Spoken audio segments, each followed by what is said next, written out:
Want to buy a house in the Silicon Valley, but afraid you don't have the ability to do it? Well, let me explain to you the ideal buyer.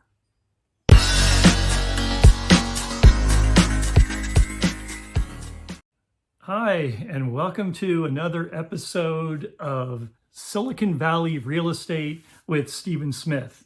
Today, I'm going to talk about what it is to be the ideal buyer. And you know what? This applies particularly to Silicon Valley, but it also applies to any other place around the country. So there's basically 4 things that it takes. Let me break them down for you. Item number 1, you need to have a good credit score.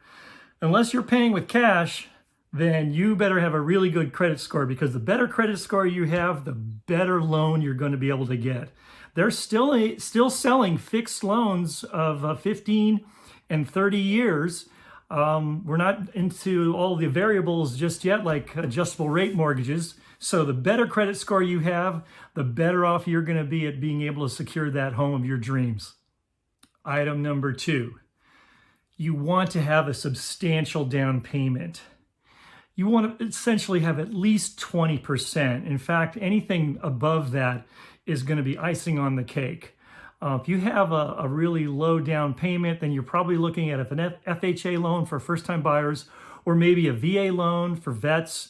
Otherwise, you want to get a conventional loan, and you want to get something where you don't have to mortgage the farm in order to get the loan. If you've got a good down payment and a good credit score, lenders are going to be happy to give you a really good loan. And that's what you need in order to be able to be competitive in today's real estate market.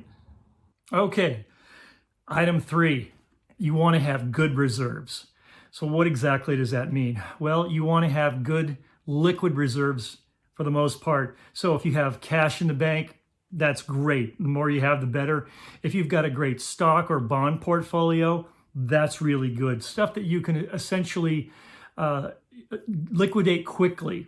And this is something that lenders really look for in buyers. They want to have someone who they feel confident that they've got it together financially, and that this is not going to be very risky. If that's the case, then you're going to be able to get a good loan with the lowest interest rate available.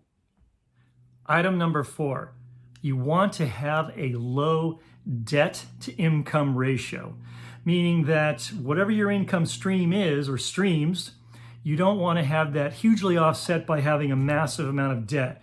So get that credit card debt down. Don't go buy a new car on time, or furniture, or any other high ticket item.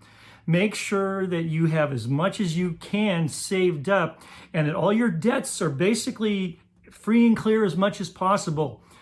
You're going to look like the ideal buyer to not just a lender, but to sellers. They're going to see you as low risk, and agents are going to want to work with you more as well. You'll have a much more successful time in securing that house of your dreams if you just put in the work ahead of time and get ready.